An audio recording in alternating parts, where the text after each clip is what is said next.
अस्सलाम वालेकुम नाज़रीन, मैं ज़ैनुल आबिदीन हूँ एक नए व्लॉग के साथ। नाज़रीन, मौलाना फजल रहमान साहब की जो चुप थी जब इमरान खान साहब के ऊपर इद्दत जैसे केसेस बन रहे थे और मौलाना फजल रहमान साहब चुप करके बैठे रहे थे, आज उसी तरह के घटिया तरीन इल्ज़ामात और घटिया तरीन किरदार मौलाना फजल रहमान साहब के ख़िलाफ़ भी एक्टिव हो चुके हैं।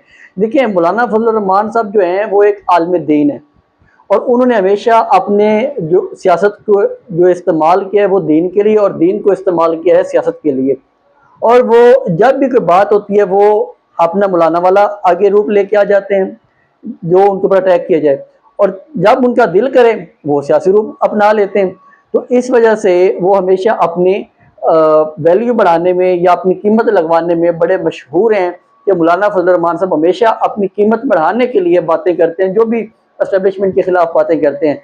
अच्छा, अब ये बात कर रहे हैं कि जो मौलाना फजल रहमान साहब के खिलाफ अब गद्दारी के फतवे बांटना शुरू हो गए हैं और वो लोग गद्दारी के फतवे बांट रहे हैं जो लोग पहले इमरान खान साहब के खिलाफ 9 मई के बाद उन्होंने गद्दारी के फतवे बांटना शुरू कर दिए। देखें जी, इमरान खान ने 9 मई किया है, वो मुल्क का गद्दार है, उसने मुल्क से गद्दारी कर दी है।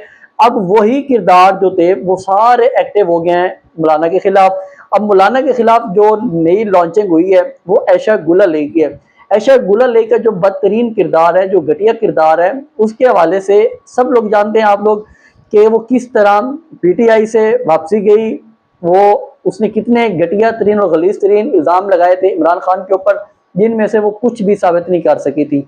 और उसके बाद आज उनकी लॉन्चिंग होती है मौलाना फजल रहमान साहब के खिलाफ।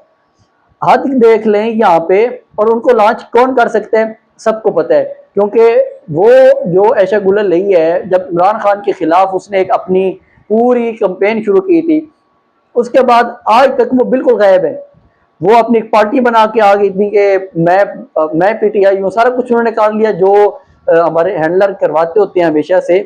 जब ये सारी चीज़ें हो गई थी, आज मौलाना फजल रहमान साहब के खिलाफ भी वही चीज़ें एक्टिव हुई हैं और मौलाना के खिलाफ भी वही घटिया तरीन अल्फाजात जो इन्होंने इस्तेमाल किए थे इमरान खान के खिलाफ।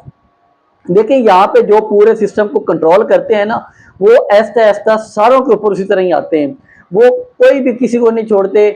जब भी उनको पता चलता है कि हमारे ऊपर बात आ गई है, वो अपने सारे इस तरह के पालतू लोग जो भी उन्होंने रखे हुए हैं वो लोग वो छोड़ देते हैं उन लोगों के ऊपर। अब पहले फैजल हसन चौहान, भाई फैजल हसन चौहान की औकात क्या थी जब तक वो पीटीआई में नहीं आया था, कुछ जानता ही नहीं था। ऐशा गुल अली जो एक घटिया किरदार है, बदबूदार है, उनकी ज़बान ही हमेशा गंदी होती है, उसके अलावा उन्होंने कभी कोई काम की बात उन्होंने कभी की ही नहीं ना। वो आज मौलाना फजल रहमान साहब को फरमा रही है कि देखें, ये मौलाना फजल रहमान साहब एक मुनाफिक मक्कार तरीन इंसान है और उन्होंने हमेशा मुल्क के खिलाफ बातें करके अपनी कीमत बढ़ाई है। वो वजीर आजम बनना चाहते हैं, सदर बनना चाहते हैं। मजीद वो बहुत अजीब अजीब किस्म के अल्फाजात कह रही थी मौलाना के खिलाफ। देखिए, मौलाना की जो ये उसको आया है ना इनकलाब, एकदम से इनकलाब आया है, क्योंकि एकदम से कैसे, तो वो फार्म 47 लेके आके बैठ गया हुआ है असम्बली में और पीटीआई की जो मखसूस नशिस्तें हैं वो लेके बैठा हुआ है असम्बली में, जो गैर कानूनी है। कोई कानून नहीं कहता था कि वो नशिस्तें इनको मिलनी चाहिए। यहाँ पे जितना इन लोगों ने डिलीवर किया है ना इस निज़ाम को, उससे मौलाना से ज्यादा किसी ने डिलीवर नहीं किया। बाकी ठीक है, वो तो खुल के डिलीवर कर रही है, ये मुनाफिकत वाला डिलीवर मौलाना फजल रहमान साहब ने हमेशा किया है। देखें, ऐशा गुल अली की बाकी बातें जो भी हैं, हम उसकी सिर्फ मजम्मत कर रहे हैं कि जो उसने घटिया तरीन अल्फाजात इस्तेमाल किए हैं। एक औरत होने के नाते उसको इस तरह के अल्फाज इस्तेमाल नहीं करने चाहिए। लेकिन उसके बाद जो मौलाना तैर अशरफी है, वो जो तरीन आदमी है कि हर हुकूमत में वो साथ चिपक के बैठा होता है।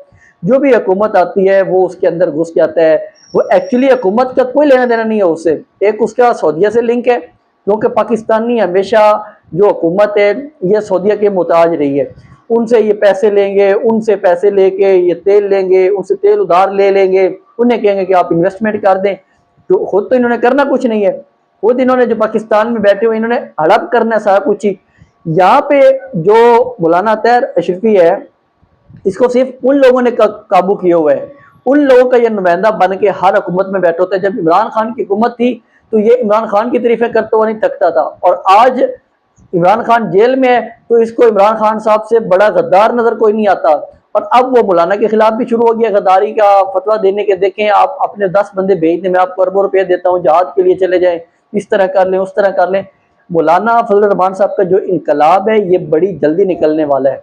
ये अभी कुछ दिन है, जैसे ये कश्मीर के इलेक्शन होने दें, वहां पे देखना ये क्या सूरत हाल होती है।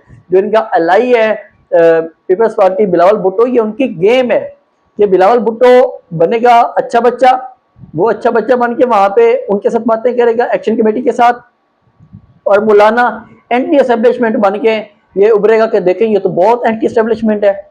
और इस वक्त जो वोट है, जो अवाम है, वो सिर्फ एंटी एस्टेब्लिशमेंट है, जो एक पूरी हकीकत है। और अवाम उसको अपना मसीहा समझने बैठ जाती है कि जो भी एंटी एस्टेब्लिशमेंट एक बात कर दे, भाई उसका ट्रैक रिकॉर्ड तो देख लेना। मौलाना का ट्रैक रिकॉर्ड क्या है? वही एस्टेब्लिशमेंट की दी हुई सीटें वो लेके बैठा हुआ है असेंबली में। वही एस्टेब्लिशमेंट की जब 26वीं और 27वीं तरमीम हुई तो वो पहले पहले वोट देने के ऊपर आगे आगे था मौलाना। और आज वो एक बात करता है, देखिए उसमें इतराज हर कोई कर सकता है, उसकी हर कोई अपने एक क्लिप निकाल के उसके ऊपर इतराज कर सकता है। देखिए जो उसने शोधा के खिलाफ बात की, लेकिन जो उसने बात की मौलाना ने कि जो लश्कर बनाने का हुक्म दिया गया, उसके ऊपर इंक्वायरी कौन करेगा? कि किसने मौलाना को जाके बोला कि आप लश्कर बनाएं और हमारे साथ खड़े हो कि यहाँ पे जंग लड़े? क्यों लश्कर बनाए एक आदमी? खुद अलग से वो लश्कर बना के खड़ा हो जाए और बंदूकें ये लोग दे दें कि हाँ जी ये ले जाए जंगे लड़े। तो आप लोग किस मर्ज की दवाएं? तो फिर आप लोग रिजाइन करें और घरों को जाएं। जब इस तरह के लश्कर लेके अवाम ने खुद ही लड़ाइयाँ करनी है, तो बाकी जो इतने अरबों रुपए इनके खांचे चले हुए हैं, अरबों खरबों रुपया ये अवाम के टैक्स का खा रहे हैं, तो वो किस मर्ज की दवा है? तो ये सारी एक मुकम्मल तौर पे एक ड्रामेबाजी जो इनकी है, ये जो भी है अवाम इन चीज़ों को समझती है। बाकी उनके ऊपर जो एक लॉन्चिंग है, एक घटिया मुहिम शुरू कर दी गई है, उसमें कौन लोग शामिल हैं? पीएमएलएन ऑलरेडी इस चीज़ की एक्सपर्ट है कि वो इस तरह की घटिया तरीन मुहिम उन्होंने बेनज़ीर से शुरू की है और आज इमरान खान तक वो कर रहे हैं। पवन चौधरी वो कहाँ से निकला हुआ है? वो इलेक्शन हारा हुआ, फार्म 47 पे बैठा हुआ और आके यहाँ पे बैठ गया। उसके अलावा फयाज हसन चौहान को देख ले, ऐशा गुल अलई को देख ले, और बाकी ये सारी चीज़ें अब मौलाना को पता है कि ये सारा कुछ चल क्या रहा है। मौलाना का कोई आदमी भी अभी तक सामने आके प्रेस कॉन्फ्रेंस नहीं कर सका कि कौन लोग ये सब कुछ करवा रहे हैं। बाकी ठीक है, वो माफ़ी ना मांगे, उनका अपना मौक़िफ़ है, सारी बातें उनकी ठीक हैं, लेकिन सवाल ये पैदा होता है कि क्या मौलाना साहब ने कोई यहाँ पे आके उनको बताना है कि नहीं बताना कि आप लोगों ने मुझे गलत बातें, फला आपके आदमी ने जाके हमें कहा है कि आप लोग आए और हमारे साथ मिलके आप लोग एक बहुत बड़ा लश्कर बना के और आए हमारे साथ जंग लड़ने के लिए। तो ये जो बातें हैं ये सिर्फ करने की बातें हैं, इसके अलावा कुछ नहीं है कि आप लोग बड़ा यहाँ पे इनकलाब लेके आने वाले। अब सीन असल में ये है कि जो एक एस्टेब्लिशमेंट की एक इमरान खान से बात हुई थी कि हम 3 साल के बाद इलेक्शन करवा देंगे। अब यहाँ पे जो अच्छे लोग हैं वो चाहेंगे कि इमरान खान के साथ हम अपना एक बॉन्ड बनाने के लिए अगर दोबारा इलेक्शन करवाना पड़े हमें, तो मौलाना तैयारी कर चुके हों, वो एंटी एस्टेब्लिशमेंट बन चुके, अगर ये इनकी लॉन्ग टर्म प्लानिंग है। नहीं तो इनकी मौलाना की बड़ी शॉर्ट टर्म प्लानिंग होती है। मौलाना मफाद परस्त है, वो जैसे कश्मीर के इलेक्शन होगा उसके बाद अपना मफाद देखेगा और फिर दोबारा से वो कहेगा कि देखें मेरा मकसद शुदा की तजलील करना नहीं। देखें शुदा की तजलील का हर कोई मजम्मत करता है, कोई भी ये नहीं कहता कि शुदा की तजलील ठीक है। मौलाना की उस बात के ऊपर इतराज है, लेकिन जो मौलाना की दूसरी बात है लश्कर कशी का कि लश्कर बना ले, वो क्यों कहा गया है, उसका जवाब क्यों नहीं दे रहे ये लोग? मौलाना के लोग आगे आके क्यों नहीं उसका जवाब दे रहे? तो ये सारी चीजें जो है ना, ये एक मुकम्मल तौर पे प्लानिंग के साथ चल रही हैं। अब कश्मीर के इलेक्शन जो होना है वहां पे, उसकी सूरत हाल बहुत संजीदा किस्म की सूरत हाल है। वो इस तरह है कि वहां पे जो अवाम है वो इतनी गुस्से में है कि सरदार तनवीर इलियास जो IPP में पिछले दिनों शामिल हुए हैं, वो अपने हल्के में जा रहे थे कैंपेन करने के लिए। उनको वहाँ पे अवाम का वहाँ पे जो एक नफरत है उसका सामना करना पड़ा, और अभी तक की जो इतलात है कि वहाँ पे एक उनका जो सिक्योरिटी गार्ड है वो जहाँ बाक भी हो चुका है, और बाकी जो है अब वो वहाँ पे आगे कैंपेन के लिए नहीं गए अपने हल्के में, वो वहाँ से वापस आ गए इस्लामाबाद में। ये सिचुएशन है कश्मीर के अंदर कि अवाम कितना ज़्यादा गुस्से है जो लोग एस्टेब्लिशमेंट के साथ खड़े हुए हैं। और IPP एस्टेब्लिशमेंट की बनाई हुई जमात है, इस्तेकाम पाकिस्तान पार्टी पाकिस्तान को इस्तेकाम देने के लिए आई हुई है। यहाँ पे वो क्या कर रही है, अलीम खान अपनी सोसाइटी में जाते हैं पंजाब में, वहाँ पे वो अपने सिक्योरिटी गार्ड खड़े करवा देते कि यहाँ से कोई गुजरे ना। और चुप है, यहाँ पे जिसकी लाठी उसकी भैंस वाला काम है।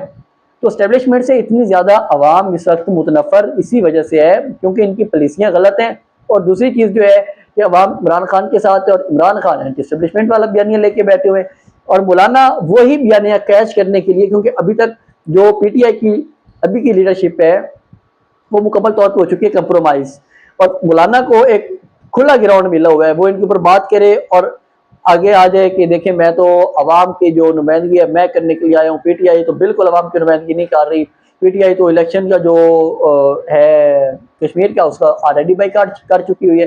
तो कश्मीर में जो सिचुएशन है वो मैंने आपके सामने रखी है, किस तरह वहाँ पे अवाम का गुस्सा है।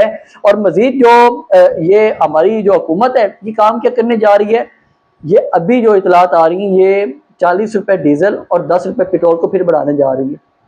अवाम की नफरत इनके ऊपर और बढ़ती जाएगी और ये सारा नजला जाके गिरेगा।